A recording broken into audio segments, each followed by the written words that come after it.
امام علی مقام رضی اللہ تعالیٰ عنہ کی زندگی یہ ہے، اس کو سمجھیے گا کہ جس طرح قرآن مجید نے حضرت یوسف علیہ السلام کے واقعہ کو احسن القصص کہا ہے نا، قصوں میں سے سونا قصہ، خوبصورت داستان جناب یوسف کی.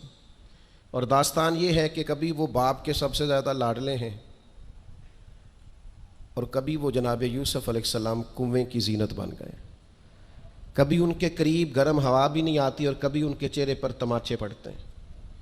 پھر وہ کنویں سے نکلتے ہیں تو ایک اور تکلیف سہتے ہیں کہ انہیں بازار میں بیچا جاتا ہے. پھر وہ اللہ کی فضل سے اور اس کی توفیق سے ایسی جگہ چلے جاتے ہیں جہاں انہیں شہزادہ بنا کے رکھا جاتا ہے. کچھ زندگی بڑی آسودگی اور آسانی کی طرف بڑھنے لگتی ہے کہ پھر ایک فیصلہ کرم ہوتا ہے کہ جناب یوسف کو جیل میں جانا ہے. تو وہ کسی جگہ شکوہ نہیں کرتے، وہ کنویں میں جاتے ہیں تو پھر بھی اللہ کی رضا پہ راضی ہیں. وہ شہزادے بنتے ہیں تو پھر بھی اللہ کی رضا پہ راضی ہیں.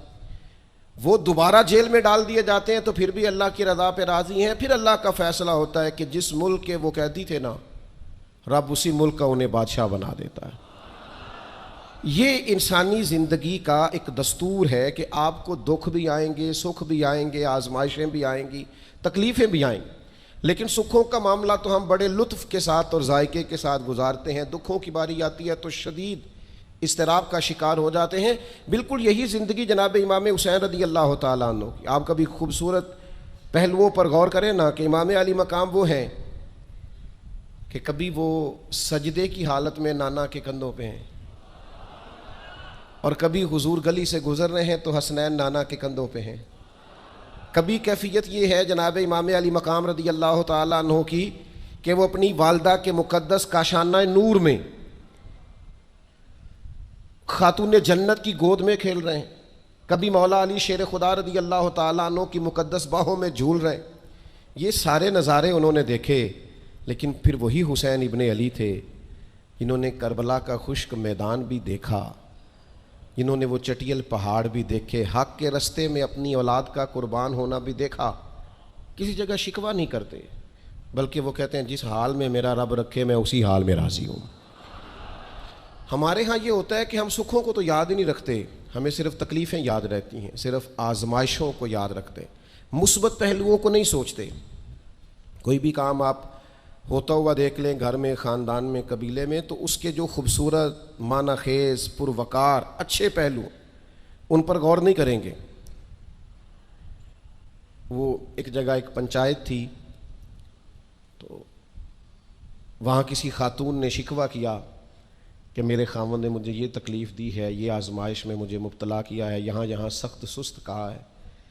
تو ایک دانشور بزرگ بیٹھے تھے تو لوگ کہتے ہیں کہ ان بزرگوں نے کہا بیٹا شادی کو کتنا عرصہ بیت گیا؟ تو اس نے کہا میری شادی کو 18 سال ہو گئے. تو اس نے کہا یہ جو تم لڑائی، فساد، جھگڑا، دنگا، پریشانی بتا رہی ہو یہ تو ایک دن کا ہے، باقی 18 سالوں کی بھی بات بتاؤ نا. تم نے ایک دن کا جھگڑا تو یاد رکھا اور اس ایک دن کے جھگڑے کے نتیجے میں آنے والی تکلیف کو بھی تم نے یاد رکھا، لیکن وہ جو 18 سال تمہارے اپنے شوہر کے ساتھ سکھی گزر گئے ان کا بھی تو تذکرہ کرو. تو کچھ دیر کی خاموشی کے بعد اللہ نے اس خاتون کے دل میں ٹھنڈک پیدا کی اور وہ کہنے لگی میرے شکوے دور ہو گئے ہیں، اب میں انشاءاللہ کوشش کروں گی کبھی دوبارہ اپنے شوہر کی شکایت نہ کروں. اب بات کو سمجھیں، ہم اپنی زندگی کی صرف شکایتیں یعنی دکھ ہی ہیں صرف زندگی میں. وہ دعا کر دیں جی میرے گھٹنے میں درد ہے، باقی جسم ٹھیک ہے نا ماشاءاللہ سارا، اس کا شکر بھی ساتھ ادا کریں. دعا کریں جی آج کل کاروبار نہیں چل رہا تو اس سے پہلے ساری زندگی ٹھیک چلتا رہا ہے نا، اس کا شکر بھی ادا کر لیں. قرآن مجید فرقان حمید ارشاد فرماتا ہے اللہ کے بندوں کی شان یہ ہے کہ رضی اللہ عنہم ورضوا عنہ. یہ بڑا خاص پہلو ہے. اللہ فرماتا ہے کہ اللہ ان سے راضی ہے اور وہ بھی اپنے اللہ سے راضی ہیں. اللہ نے انہیں جس حال میں رکھا ہے وہ بھی اللہ سے راضی ہیں. ذالک الفوز العظیم. اللہ فرماتا ہے یہ بڑی کامیابی ہے، اللہ بھی ان سے راضی ہے اور وہ بھی اللہ سے راضی ہیں. امام غزالی رحمۃ اللہ تعالیٰ علیہ سے کسی نے پوچھا یہ بندے کا اللہ سے راضی ہونے کا کیا مطلب ہے؟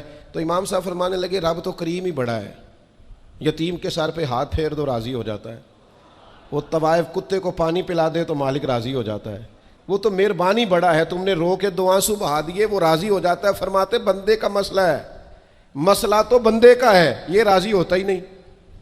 یہ ہر وقت شکوے کرتا ہے، ہر وقت شکایات کرتا ہے، ہر وقت اس کا ذہن الجھا رہتا ہے، ہر وقت کوئی نہ کوئی نئی چیز کا مطالبہ کرتا ہے۔ نبی رحمت نور مجسم شفیع معظم صلی اللہ تعالیٰ علیہ وسلم ارشاد فرماتے ہیں، تم نہ اللہ کے دیے ہوئے تھوڑے رزق سے راضی ہو جاؤ، وہ بھی تمہاری تھوڑی عبادت سے راضی ہو جائے گا۔ لیکن ہمارا حال یہ ہے کہ ہمیں سب کچھ چاہیے، اور نتیجے میں اگر کوئی خدمت کرنی پڑے، کوئی ڈیوٹی کرنی پڑے، کوئی کام کرنا پڑے تو اس کے لیے ہم تیار نہیں ہوتے۔ عزیز بھائیوں، سمجھیے گا، غور فرمائیے گا، توجہ کیجیے گا اس بات پر کہ ہمیں ہر حال میں اپنے رب سے راضی رہنا۔ آزمائش آ جاتی ہے، دکھ آ جاتے ہیں، محنت پوری کریں، جد و جہد پوری کریں، جو کام آپ کرنے جا رہے ہیں اس کے لیے جتنے ضروری اسباب ہیں وہ جمع سارے کریں، لیکن نتیجہ اللہ پہ چھوڑ دیں، رزلٹ اپنی مرضی کا نہ مانگیں۔ یہ عقیدہ توحید یہ ہے کہ نتیجہ جو رب ہمارے لیے نکالے وہ نتیجہ ہمیں قبول ہونا چاہیے۔ درویش نے ایک جملے میں بات ختم کر دی، وہ کہتے ہیں دکھ قبول محمد بخشا، بس راضی رہن پیارے۔ اگر پیارے راضی ہیں دکھ دینے میں تو پھر ہمیں یہ دکھ قبول ہے، اور کئی دفعہ قبول ہے۔ تو اپنی طبیعت کے اندر یہ مقام میں تسلیم و رضا لائیں، ہر وقت اپنے رب سے راضی رہیں۔ صحیح مسلم شریف میں حضرت عمر فاروق رضی اللہ تعالیٰ عنہ کا ایک جملہ بڑا خوبصورت ہے، اور حضور اس کو سن کے بڑے راضی ہوئے۔ صحیح مسلم میں موجود ہے، حضرت عمر نے ایک موقع پر جب سرور کائنات علیہ السلام کو تھوڑا ناراض دیکھا، حضور کے چہرے پر کچھ آثار ناراضگی دیکھے، تو جناب عمر نے ایک جملہ کہا تھا جو بڑا حسین ہے اور کتب احادیث میں چمکتا ہے۔ حضرت عمر نے وہ بات کہی تو حضور کی ناراضگی خوشی میں بدل گئی۔ نبی پاک علیہ السلام کے چہرے پر جو آثار ناراضگی تھے وہ خوشی کے تصورات میں بدل گئے۔ حضرت عمر عرض کرنے لگے، رضیت باللہ ربا وبالاسلام دینا وبسیدنا ومولانا محمد نبیا ورسولا۔ حضرت عمر نے حضور کو ناراض دیکھا تو کہنے لگے، یا رسول اللہ، ہم اللہ کے رب ہونے پہ راضی ہیں، اسلام کے دین ہونے پہ راضی ہیں، اور اللہ نے آپ کو ہمارا نبی اور رسول بنایا، ہم اس بات پر بڑے راضی ہیں۔ ہم راضی ہیں کہ اللہ ہمارا رب ہے، اسلام ہمارا دین ہے، اور محمد صلی اللہ علیہ وسلم ہمارے نبی اور رسول ہیں، بڑے راضی ہیں۔ بس یہ رضا والا جملہ کہا تو اللہ کے رسول خوش ہو گئے۔ تو اللہ سے راضی رہیں، آپ کے تصورات میں شکوے پیدا نہ ہو، شکایتیں نہ ہو، الجھے نہیں۔ اور بہت سارے لوگ ایسے ہیں جن کا خیال ہے میری بڑی شان ہے تو میرے اوپر مشکلات کیوں آتی ہیں۔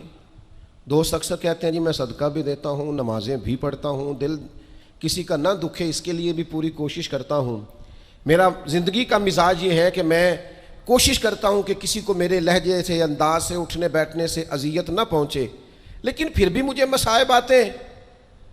ہم انہیں کہتے ہیں آپ عبادت کریں، مہربانی فرمائیں، تجارت تو نہ کریں۔ آپ کی رائے یہ ہے کہ میں نے صدقہ دے دیا، مصیبت کوئی نہ آئے، میں نے نماز پڑھ لی، مشقت کوئی نہ آئے۔ تو قانون قدرت یہ ہے کہ حضور علیہ الصلاۃ والسلام فرماتے ہیں سب سے زیادہ تکلیفیں آتی انبیاء پہ ہیں، اور حضور فرماتے ہیں میں اللہ کا لاڈلا محبوب ہوں، میرے اوپر سب سے زیادہ تکلیفیں آئیں۔ یہ آپ اللہ کی رضا پہ راضی رہ کے تو دیکھیں، آپ کے مزاج میں کمال بردباری پیدا ہو جائے، ایک ٹھہراؤ آئے گا۔ یہ دوست انتظامات کر رہے ہوتے ہیں نا، پروگراموں کے، اجتماعات کے، محافل کے، تو میں ایک ہی بات سب سے کرتا ہوں، میں کہتا ہوں آپ نے نا بردبار رہنا ہے، آپ نے تحمل سے رہنا ہے۔ ہم دیہاتی لوگ ہیں تو ہمارے ہاں شادیاں ہوتی تھیں نا، تو شادیوں پہ رشتہ دار اکٹھے ہوتے تھے، تو صرف یہ فکر نہیں ہوتی تھی کہ کھانا پورا ہو جائے، صرف اتنی فکر نہیں ہوتی تھی کہ ان کے سونے کا انتظام ہو جائے، ایک فکر اور بھی ہوتی تھی کہ بندے بڑے اکٹھے ہوئے ہیں، سارے برادری اکٹھی ہوئی ہے، کتے لڑ نہ پائیں آپس میں۔ ہمارے ہاں نا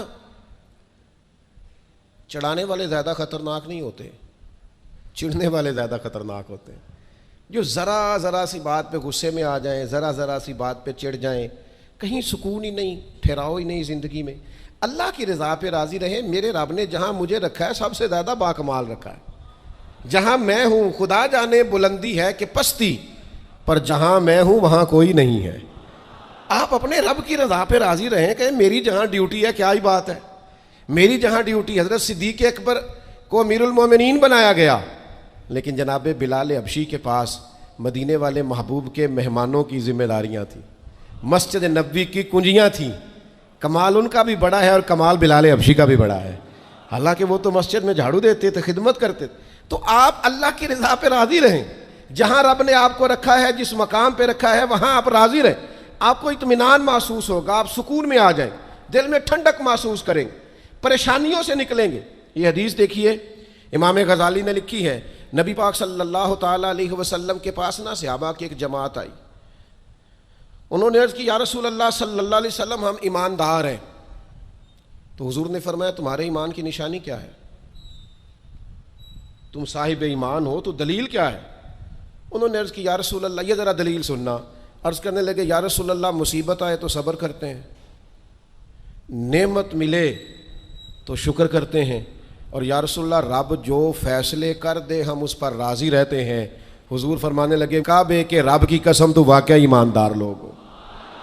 اگر تم اللہ کے فیصلوں پہ راضی ہو، اگر تم نعمتوں پہ شاکر ہو، مصائب پر صابر ہو، تو تم واقعی مومن ہو. تو یہ یاد رکھیں اچھی طریقے سے کہ ہمیشہ اپنے آپ کو اپنے رب کے فیصلوں پہ راضی رکھیں. ہمیشہ کوشش کریں کہ مقدر سے شکوہ نہ کریں، تقدیر سے شکایت نہ کریں. جو ہمیں نہیں ملا اس کے بارے میں اپنی طبیعت کے اندر تڑپ اور طلب نہ پیدا کریں. بس جو فیصلہ رب نے کر دیا اس فیصلے پر ہمیشہ راضی رہیں. یہ کر کے دیکھیں. حضرت انس بن مالک رضی اللہ تعالیٰ عنہ فرماتے ہیں ایک پوری جماعت جنت میں جائے گی لوگوں کی. فرشتے ان سے پوچھیں گے کہ میاں حساب دے آئے ہو؟ تو وہ کہیں گے ہمیں تو کسی نے حساب پوچھا ہی نہیں. ان سے پوچھا جائے گا پل صراط دیکھی ہے؟ کہیں گے نہیں ہم نے تو نہیں دیکھی. ان سے پوچھا جائے گا کہ میزان عمل؟ تو انہوں نے کہا نہیں بالکل نہیں. تو کہا اچھا تم بڑے خاص لوگ ہو، دنیا میں کرتے کیا رہے ہو؟ تو کہیں گے کرتے کچھ بھی نہیں تھے، رب کے فیصلوں پہ راضی رہتے تھے. اور طبرانی میں ایک روایت ایسی بھی موجود ہے کہ حضور فرماتے ہیں رب کہتا ہے جس نے میرے فیصلوں پہ راضی نہیں رہنا وہ رب کوئی اور ڈھونڈ لے. اگر تم میرے فیصلے پہ راضی ہی نہیں ہو، او بھائی میں اپنے ادارے کا سربراہ ہوں، جو میرا فیصلہ نہیں مانے گا وہ نکلے گا ادارے سے. میں اپنی جماعت اور تنظیم کے تعلق سے کوشش کروں گا کہ امیر کی اطاعت کا سبق دوں. اگر کوئی نظم و ضبط درست نہیں کرے گا، یہ ایک حال ہے یہاں کے جو مینجمنٹ کے کام ہیں، معاملات ہیں، ایک سربراہ احباب نے بنایا ہوتا ہے. اب اس کی اگر بات نہیں مانے گا کوئی ورکر، کوئی کام کرنے والا، تو یقیناً وہ کہیں گے کہ میاں آپ بات نہیں مان رہے، تمہارا نظم و ضبط خراب ہوتا ہے. لہذا اگر آپ نے ہمارے نظم کے اندر نہیں رہنا تو آپ نکل جائیں. تو اللہ کے فیصلوں کو جو لوگ تسلیم نہیں کرتے، اللہ کے فیصلوں کو جو لوگ تسلیم نہیں کرتے، یقیناً وہ کمزور ہو جاتے ہیں. آج بڑے لوگ ہیں جو وظیفے پوچھتے ہیں اللہ کیسے راضی ہوگا؟ بتاؤں وظیفہ آپ کو. امام غزالی لکھتے ہیں کہ حضرت موسیٰ کلیم علیہ السلام نے اللہ کے حضور عرض کیا مالک میری قوم پوچھتی ہے تو کیسے راضی ہوگا؟ ہم تجھے راضی کرنا چاہتے ہیں تو کیسے راضی ہوگا؟ تو حضرت موسیٰ علیہ السلام سے رب کریم نے فرمایا ان سے جا کے کہہ دو کہ مجھ سے راضی ہو جائے، میں بھی ان سے راضی ہو جاؤں گا. یہ اپنے رب سے راضی رہیں، جو رب ان کے لیے فیصلہ کرے. وہ حضرت سفیان ثوری دعا مانگ رہے تھے نا، یا اللہ راضی ہو جا، یا اللہ راضی ہو جا، یا اللہ راضی ہو جا. تو حضرت رابعہ بصریہ رحمۃ اللہ علیہ بھی پردے کے پیچھے بیٹھی تھیں. تو جب انہوں نے بہت زیادہ اس دعا پر اصرار کیا نا، یا اللہ راضی ہو جا، تو پردے کے پیچھے سے بول پڑی، کہنے لگی سفیان اب کچھ اور نہ مانگے اللہ سے، آگے نہ چلے. جناب سفیان کہنے لگے میں دعا ہی کر رہا ہوں کہ یا اللہ تو راضی ہو جا. تو فرمانے لگی پہلے اپنے دل پہ ہاتھ رکھ کے بتائیں آپ اللہ سے راضی ہیں؟ آپ تو کہتے ہیں یہ ہے تو یہ نہیں ہے، کبھی یہ بھی مل جائے نا. اگر آپ ناراض نہ ہوں تو پہلے خیال تھا ایک سواری مل جائے چاہے موٹر سائیکل ہی ہو، مل گئی. اب بڑی پریشانی ہوتی ہے، کبھی 4 ٹائروں والی ہوتی نا، وہ بھی مل گئی، دے دی، طلب ہی یہ تھی. اب خیال آتا ہے کبھی تھوڑی سی بڑی مل جائے نا، وہ بھی مل گئی. اب جن کی ذرا گاڑیاں اونچی ہیں، ٹائر چوڑے ہیں، وہ پریشان کرتے ہیں، تو بندہ تو روک ہی نہیں رہا کہیں. تو حضرت کلیم سے رب نے فرمایا ان سے کہو مجھ سے راضی ہو جائے، میں بھی ان سے راضی ہو جاؤں. لیکن ہماری طبیعت کی بے چینی، ہمارے مزاج کی بے قراری، ہمارے لب و لہجے کا وہ عالم کہ ہم خوش نہیں ہوتے. ڈھیر سارے لوگ ہیں، آپ کچھ بھی کر لیں، کچھ بھی گھر میں لے آئیں، کچھ بھی ہو جائے، کتنی بھی نعمت مل جائے، ان کا مزاج اس طرح کا بن جاتا ہے خوش نہیں. میں اکثر دوستوں سے کہتا ہوں کہ بعض دوست ایسے ہیں جن کا انداز اس طرح کا ہے کہ ان کو کوئی بھی نعمت مل جائے تو ان کی طبیعت سکون پذیر نہیں ہوتی. حضرت عبداللہ ابن عمر رضی اللہ تعالیٰ عنہ صحابہ میں سے بڑے صالح آدمی ہیں، نیک آدمی ہیں، حضرت عمر کے صاحبزادے ہیں، اور اللہ کے حبیب علیہ السلام نے فرمایا یہ بڑے نیک ہیں. تو سیدنا عبداللہ ابن عمر رضی اللہ تعالیٰ عنہ کے ایک صاحبزادے بیمار تھے. یہ جو بچے بیمار ہوں یا کسی تکلیف میں ہوں تو یہ ماں باپ کو بڑا بے چین کر دیتے ہیں. اپنی بھوک بھی بندہ سہ لیتا ہے, اپنی بیماری اور تکلیف بھی سہ لیتا ہے, لیکن اگر اولاد کسی آزمائش کا شکار ہو جائے, پریشانی کا شکار ہو جائے تو انسان بڑی تکلیف میں آ جاتا ہے. حضرت عبداللہ ابن عمر رضی اللہ تعالیٰ عنہ بڑے پریشان تھے اپنے بیٹے کو لے کر, اور جو ان کے قریبی لوگ تھے وہ محسوس کرتے تھے کہ شدید ذہنی اضطراب میں مبتلا ہیں سیدنا عبداللہ ابن عمر. اللہ کا فیصلہ کرم آیا اور ان کے صاحبزادے کا وصال ہو گیا. جب ان کے صاحبزادے وصال کر گئے نا تو ظاہر ہے کہ بیماری سے بڑا غم تو صاحبزادے کا انتقال کر جانا ہے. تو جنازے کے لیے جو لوگ آئے اور اس کے بعد جو تعزیت کے لیے لوگ آئے وہ کہتے ہیں ہم نے جناب عبداللہ ابن عمر کو بڑا مطمئن دیکھا. ہم نے دیکھا کہ بیٹے کے انتقال کے بعد ان کی طبیعت میں ایک ٹھہراؤ آ گیا, اور وہاں آنے جانے والوں کو بڑے اطمینان سے بڑی محبت سے ملتے, ان کا انداز بڑا منفرد ہو گیا. ایک صاحب نے پوچھ ہی لیا کہ جناب آپ پہلے بڑے بے چین تھے, اب آپ کی طبیعت میں بڑا ٹھہراؤ آ گیا, وجہ کیا ہے؟ تو حضرت عبداللہ ابن عمر فرمانے لگے جب تک وہ بیمار تھا میری ذمہ داری تھا اور میں بے چین تھا. فرمایا میرے رب کا فیصلہ کرم آ گیا ہے اور وہ میرے رب کے حضور حاضر ہو گیا ہے. گویا اب جس بارگاہ میں گیا ہے وہاں رحمت ہی رحمت ملے گی, وہاں کرم ہی کرم ملے گا. اب میں مطمئن ہو گیا ہوں کہ اللہ کی رحمتیں قبر میں اس کا استقبال کریں گے. جب تک میری ڈیوٹی تھی تو میں پریشان تھا, بے چین تھا, بے قرار, اب تو حاضر بارگاہ ہو گیا اور میں اپنے رب کی رضا پہ راضی ہوں. جب تک اللہ نے چاہا بیٹا میرے پاس رہا, اور جب اللہ نے چاہا اللہ نے اسے اپنی بارگاہ میں بلا لیا. میرے بھائیوں یاد رکھیے گا, ہمیشہ اس بات کو اپنے ذہن میں بٹھائیے گا کہ زندگی کے اندر کبھی بھی اللہ کے فیصلوں پر شکوہ کرنا اور اللہ کے فیصلوں پر اظہار ناراضگی کرنا معاذ اللہ, اس سے اپنے دامن کو ہمیشہ بچا کے رکھیں اور پناہ میں رکھیں اپنے دامن کو کہ کبھی بھی انسان اس طرح کا نہ ہو جائے. میں دیکھتا ہوں شدید بے چینی یہ ہمارے ماحول میں, اللہ تعالیٰ معاف فرمائے, جو لوگوں سے شدید ایک دوسرے سے ہماری طبیعتیں کھنچ جاتی ہیں اور تناؤ اور کھچاؤ پیدا ہو جاتا ہے, اور پھر لوگ ڈپریشن میں چلے جاتے ہیں, حتیٰ کہ بعض لوگ معاذ اللہ انتہائی قدم اٹھاتے ہیں, خودکشی کی طرف بڑھ جاتے ہیں. اور بڑے بڑے پڑھے لکھے لوگوں کا ہم ایسا رجحان دیکھتے ہیں کہ وہ عجیب پریشانی کن گفتگو کرتے ہیں, بس اس کا ارادہ تھا ملک سے باہر جانے کا اور وہ حالات سازگار نہیں ہوئے, کسی وجہ سے نہیں جا سکا. تو بھئی سارے لوگ نہیں جا پاتے. آپ ڈھیر سارے لوگوں سے پوچھ لیجئے گا کہ وہ زندگی میں کچھ اور کرنا چاہتے تھے لیکن اللہ کا ارادہ کرم ان کے لیے کچھ اور تھا. اور یہ ایک ایسی اللہ کی توحید کی علامت ہے کہ مولا علی شیر خدا فرماتے میں نے اسی سے تو رب کو پہچانا ہے کہ جو میں کرنا چاہتا تھا وہ نہیں ہوا بلکہ وہ ہوا جو میرا رب چاہتا تھا. فرماتے میں نے کسی کام کے لیے سارے اسباب جمع کر لیے, جب نہیں ہوا تو میں سمجھ گیا یہ کرنا میرے اللہ نے. تو میرے عزیز یہ تو اللہ کی بہت بڑی اس کے ہونے کی علامت ہے کہ آپ اس کی رضا پہ راضی رہیں. حضرت ابن وقاص رضی اللہ تعالیٰ عنہ بڑے مستجاب الدعوات تھے,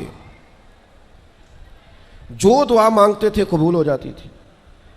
اللہ کا ان پر خاص انعام تھا, اور یہ بات بڑی مشہور ہو گئی, دور دور سے لوگ ان کے پاس دعائیں کرانے آتے. خود وہ نابینا تھے, بینائی نہیں تھی. تو کچھ لوگوں نے ان سے کہا کہ آپ اپنے لیے بھی دعا کر لیں. تو فرمانے لگے میرے رب نے بڑا عرصہ مجھے آنکھوں کا نور عطا کیا ہے, اب وہ لے گیا ہے تو میں اپنے رب کی رضا پہ راضی ہوں. اب اس میں ہوتا کیا ہے, دکھ اور تکلیف اور اللہ کے فیصلے پہ راضی رہنے میں نا ایک خاص لذت بھی ہے. صرف سکھوں کا مزہ نہیں ہوتا, دکھوں کا بھی مزہ ہوتا ہے. ہاں زخموں کی بھی ایک لذت ہوتی ہے. یہ کبھی آپ کے کوئی زخم ہو جائے اور ٹھیک ہونے کے قریب آئے تو آپ اسے چھیڑ کے دیکھیں, اس کی بھی ایک لذت, دکھوں کا بھی ایک مزہ. سکھوں میں تو لوگوں کو رونا نہیں آتا, جو بڑے سکھی ہوتے ہیں وہ تو کعبے جا کے نہیں روتے, ناراض نہ ہوئیے گا مجھ سے, ان کو تو مدینے جا کے رونا نہیں آتا. یہ دکھ ایک ایسی چیز ہے جو بندے کے دل کو نرم رکھتے ہیں. یہ آزمائش ایک ایسی چیز ہے جس میں نفسانی قوتیں ختم ہوتی. کوئی نہ کوئی آزمائش انسان کے ساتھ رہے تو اللہ کے حضور حاضر رہتا ہے. دکھوں کو, بیماریوں کو, تکلیفوں کو کبھی بھی برا نہیں جاننا چاہیے. یہ تو انسان کو اللہ کے قریب کر دیتی ہیں, دلوں کو نرم کر دیتی. جن کو ہم بعض اوقات بڑی آزمائش سمجھ رہے ہوتے ہیں وہی تو خیر بن جاتی. حضرت جناب ایوب علیہ السلام شدید علیل ہو گئے، شدید بیمار ہیں، 16 سال گزر گئے بیماری کو. تو آپ کی اہلیہ نے ایک دن آپ سے کہا اللہ کے نبی ہیں دعا ہی مانگ لیں اللہ شفا دے دے. تو جناب ایوب علیہ السلام اپنی اہلیہ سے فرمانے لگے شفا کتنا عرصہ رہی ہے؟ ان کا 60 سال. فرمایا بیماری کو کتنا عرصہ ہوا؟ کا 16 سال. فرمانے لگے ذرا بیماری کو بھی 60 ہو لینے دے پھر دعا مانگ لیں گے. ہو لینے دے ذرا 60 سال. اللہ کی رضا پہ راضی رہنے کا فیصلہ کیا. آپ کی زبان مبارک سے یہ جملے نکلے کہ 60 سال ہو جائیں گے تو کر لوں گا دعا، اللہ تعالیٰ نے اسی وقت شفا عطا فرما دی. ٹھیک ہو گئے جناب ایوب. کچھ دن گزرے نا تو آپ کی اہلیہ نے ایک سوال پوچھا. کہنے لگی ایوب یہ بتائیے آپ نے بیماری بھی دیکھی شفا بھی دیکھی، بیماری ٹھیک تھی کہ شفا؟ تو آپ فرمانے لگے سارے دن ہی اللہ کے ہیں جس حال میں رکھے ٹھیک ہے. وصل اچھا ہے نہ فراق اچھا ہے، یار جس حال میں رکھے وہی حال اچھا ہے. میں سارے دن اس کے ہیں. لیکن فرمانے لگے اگر تم مجھ سے پوچھو نا میری ذاتی رائے تو بیماری بڑی اچھی تھی. انہوں نے کہا ایوب بیماری اچھی تھی؟ آپ فرمانے لگے جب میں بیمار تھا نا تو 24 گھنٹے میں ایک بار میرا رب میرا حال پوچھتا تھا. فرمایا 12 گھنٹے تو اس مزے میں گزر جاتے تھے کہ رب نے حال پوچھا ہے، اور پھر اگلے 12 گھنٹے میں انتظار کرتا تھا کہ میرا رب دوبارہ کب حال پوچھے گا. تو میں ان 24 گھنٹوں کی لذت نہیں بتا سکتا جو اس کے حال پوچھنے سے طاری ہوتی. تو فرمایا شفا تو مل گئی ہے پر اب وہ حال تو نہیں نہ پوچھتا. اب وہ میرے بھائی اس بیماری میں جو لذتیں ہیں، جو کرم نوازیاں ہیں، جو رحمتیں، ان کو بھی تو دیکھیں. اپنے کریم رب کی رضا پہ راضی تو رہے. خبر مشہور ہو گئی تھی امام حسین شہید ہو جائیں گے. نبی کریم علیہ السلام نے بھی یہ خبر ارشاد فرمائی. پتہ مولا علی کو بھی تھا، سیدہ پاک بھی جانتی تھی، امام حسین بھی جانتے تھے. یہ خبریں رہی ہیں نا. حضرت صدیق اکبر کھڑے ہیں، جناب عمر کھڑے ہیں، حضرت عثمان کھڑے ہیں احد پہاڑ پر. تو پہاڑ ہلنے لگا. آپ دیکھیے نا صحیح حدیث میں موجود ہے. تو نبی کریم علیہ السلام نے فرمایا پہاڑ ٹھہر جا، تیرے اوپر ایک نبی ایک صدیق اور 2 شہید کھڑے ہیں. تو حضور نے بتا دیا نا کہ جناب عمر بھی شہید ہوں گے، جناب عثمان بھی شہید ہوں گے. لیکن ایک دفعہ بھی حضور نے یہ دعا مانگی کہ اللہ انہیں شہادت سے بچا. معاذ اللہ کوئی دعا مانگی کہ یہ شہید نہ ہو، قتل نہ کیے جائیں. یہ تو شہادت ہے. امام حسین کو پتہ ہے، مولا علی کو پتہ ہے، سیدہ فاطمہ کو پتہ ہے، یہ خبر مشہور ہے یہ شہید ہو جائیں گے. اور یہ بھی پتہ ہے کہ آزمائشیں آئیں گی. لیکن کسی نے بھی یہ دعا نہیں مانگی اللہ انہیں آزمائشوں سے بچا. جس نے بھی دعا مانگی ہے یہی مانگی ہے اللہ صبر بھی عطا فرما اور استقامت بھی عطا فرما. اس بات کو سمجھیں آپ کہ آپ بچے کو اگر ڈرائیں گے نا امتحان خطرناک ہوتے ہیں، امتحان نہیں دینے تو وہ تو کسی جگہ کامیاب نہیں ہوگا. اس کو امتحان کا خوف نہ دلائیں، اس کی تیاری کرائیں، اس کی ذہن سازی کریں کہ امتحان دینا ہے. اس کو یہ شعور دیں کہ بیٹا کامیاب ہونا ہے. ہم نے ڈرا دیا ہے بچوں کو، ہم نے انہیں اس طرح کا بنا دیا ہے کہ وہ سہمے رہتے ہیں پتہ نہیں کیا ہو جائے گا. ہزاروں سینکڑوں لوگوں کو روز جی ٹی روڈ سے گزرنا پڑتا ہے، لاکھوں کروڑوں لوگ گزرتے ہوں گے. اللہ معاف کرے کہ سب کا ایکسیڈنٹ تو نہیں نہ ہو جاتا. تو اگر آپ بچوں کو چھپاتے پھریں کہ روڈ پہ نہیں چڑھنا، بھائی انہیں آپ گاڑی صحیح چلانی سکھائیں، عمر کے مطابق ان کو سواری دیں، ان کی ٹریننگ صحیح کرائیں، انہیں کہیں کہ یہ ٹریفک کے قوانین ہیں ان کی پابندی کرو. لیکن انہیں یہ خوف نہ دلائیں کہ روڈ پہ نہیں جانا، یہ خوف نہ دلائیں انہیں کہ ہم نے اس راہ سے گزرنا نہیں، پتہ نہیں کیا ہو جائے گا. او بھائی اس طرح تو سانپ سے ڈرتا ڈرتا رسیوں سے بھی ڈرنے لگے گا. اللہ جو فیصلہ کر دے اس فیصلے پر پوری طرح راضی رہنا ہے. ہمارے مزاجوں میں مقام تسلیم و رضا نہیں ہے. یہ مومن دیانتدار کیوں ہوتے تھے؟ کروڑوں روپیہ ایک شخص کا سامنے پڑا ہے اور بندہ وہ ہے جس نے صبح سے کھانا نہیں کھایا، لیکن وہ کروڑوں روپے پہ نظر نہیں ڈالتا تھا. کیوں؟ کہ وہ اللہ کے فیصلے پہ راضی تھا. وہ کہتا تھا یہ چاہے کروڑوں ہیں پر میرا نہیں ہے. آج لوگ لوگوں کا مال دیکھ کے سازشیں نہیں کرتے، شرارتیں نہیں کرتے، لالچ نہیں پیدا کرتے، چوری ڈکیتی دھوکہ فریب فراڈ کیا کیا چالیں نہیں چلتے. اگر یہ اللہ کے فیصلے پہ راضی رہیں کہ رب نے جو میرے لیے رکھا ہے وہی میرا حق ہے، تو کبھی ان کی طبیعت میں یہ بات پیدا نہ ہو کہ ہم نے دھوکہ دینا ہے، فراڈ کرنا ہے، فریب کرنا ہے۔ آپ مقام میں تسلیم و رضا پہ آ جائیں۔ ڈھیر سارے لوگ ہیں جو جہاں کھڑے ہیں وہاں راضی نہیں، سامنے والا انہیں بڑا خوش نظر آتا ہے، بڑا خوش کہ یار میں بڑی تکلیف میں ہوں، یہ فلانے شعبے والا بڑے سکون میں ہے۔ تو بھائی کبھی اس سے بھی تو پوچھ کے دیکھنا، اس سے پوچھ، وہ کہے گا جتنے کانٹوں پہ میں بیٹھا ہوں دوسرا ہے ہی کوئی نہیں۔ ہم جو کام کر رہے ہوتے ہیں نا اس کام کا مزہ نہیں لیتے، ہمیں وہ کرنا ہے جو سامنے والا کر رہا ہے۔ بھئی آپ جو کر رہے ہیں اس کو مزہ لے کے کریں، مقام تسلیم و رضا پہ رہیں۔ وہ جو سامنے والا کر رہا ہے اللہ نے اس کی ڈیوٹی لگائی ہے، وہ کرے گا۔ اور یہی بات یہاں تک پہنچ جاتی ہے کہ ہمیں سب کا پتہ ہوتا ہے کون کیا کر رہا ہے، اپنا نہیں پتہ ہوتا، کیونکہ ہم وہ چاہتے ہیں جو ہمارا حق نہیں، اس طرف بڑھتے ہیں جو ہمارا نصیبہ نہیں۔ تو اچھی طرح اس بات کو اپنے ذہن میں بٹھائیں کہ اللہ کے فیصلوں پہ راضی رہنا، اللہ کی رضا پہ راضی رہنا، اپنے رب سے ہر وقت راضی رہنا، یہ بندہ مومن کی شان ہے۔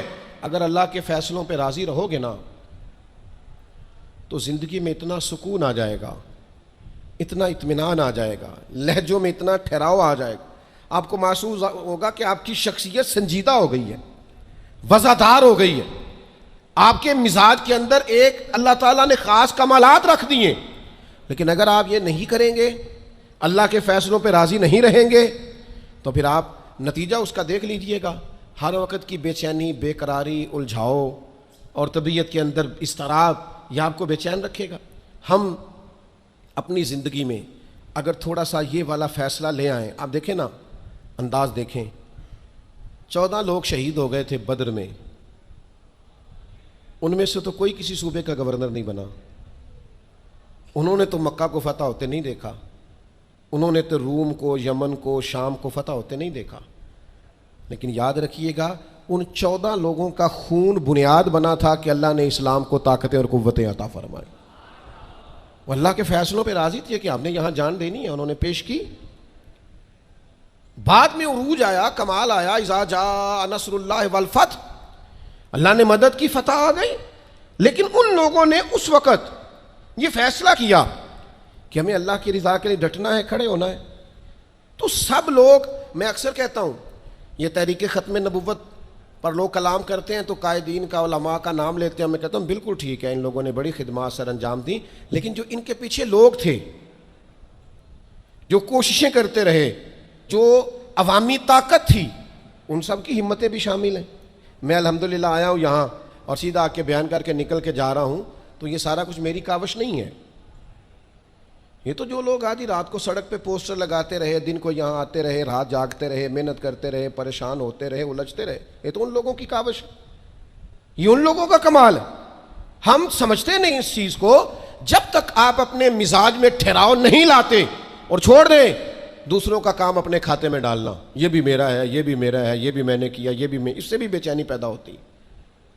ہم نے جو کیا ہے ہم اس حد تک رہیں اور اللہ تبارک و تعالیٰ کے فیصلے پر سر تسلیم خم کریں۔ یقین کرو اللہ کا فیصلہ کیسے ماننا ہے، اس کی اگر کسی نے صحیح تصویر دیکھنی ہے تو واقعہ کربلا کو دیکھیں۔ یعنی کائنات کے وہ لوگ جن کا خاندان بھی سب سے اونچا ہے، حسب بھی سب سے اونچا، نسب بھی سب سے اونچا، کمال بھی سب سے اونچا، وزاداری بھی سب سے اونچی، علم، فضل، شہرت، عزت، وقار، شرافت، نجابت، ہر چیز میں وراء الورا ہے، لیکن ان کی کیفیت میرے عزیز یہ ہے کہ امام علی مقام کے سامنے ان کی ساری اولاد شہید ہو گئی۔ یہاں نہ اس اتنے بڑے مجمع میں کسی کی کٹی ہوئی انگلی پھینک دی جائے نا، انگلی کا ٹکڑا انسانی انگلی کا، تو لوگ خوف سے بھاگ جائیں۔ ہم باتیں سن لیتے ہیں، کر لیتے ہیں، ہم سمجھتے نہیں کہ یہ کتنا عجیب منظر ہے۔ آپ یہ بات سمجھ سکتے ہیں کہ حضرت عباس کے بازو کٹے، پورے پورے بازو کاٹ ڈالے گئے تو کیسا منظر ہوگا؟ اور امام حسین کا سر کاٹ کے نیزے پہ لگا دیا گیا، باقی جسم اتھر کربلا میں پڑا ہے، اور سر بھیج دیا گیا دمشق میں، تو کیسی منظر کشی ہوگی۔ لیکن امام حسین سے لے کر جناب زینب تک، اور امام حسین سے لے کر امام زین العابدین تک، آپ کو جو بندہ بھی ملے گا رب کی رضا پہ راضی ملے گا، کسی جگہ وہ شکوہ کرتے نظر نہیں آتے۔ وہ سمجھتے ہیں یہ ہمارے رب کی مرضی ہے، ہم اس پہ راضی ہیں. جب تک نانا کے کندھوں پہ تھے تب بھی راضی ہیں، اور جب گھوڑے کی پشت پہ ہیں تب بھی راضی ہیں، اور جب مدینے سے پردیسی ہو کے نکل رہے ہیں پھر بھی راضی ہیں، اور جب سر کاٹ کے نیزے پہ لگا دیے گئے ہیں تب بھی راضی ہیں. ہر حال میں اللہ کی رضا پہ راضی.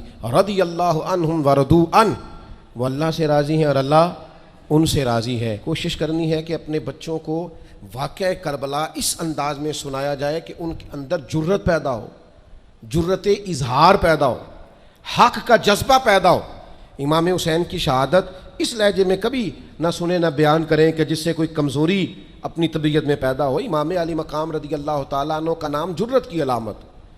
امام حسین کا وہ کسی نے کہا تھا سناؤ اپنے بچوں کو کہانی خیبر و خندق کی، علی کی بات سن کر دلوں سے ڈر نکلتے ہیں. خوف دور ہوتا ہے مولا علی کی باتیں سن کر. تو اپنے دلوں کے اندر یہ جذبہ اپنے بچوں کو لائیں. اور پھر میں آپ کی خدمت میں ایک آخری بات یہ بھی عرض کروں گا جسے کبھی نہ بھلائیے گا.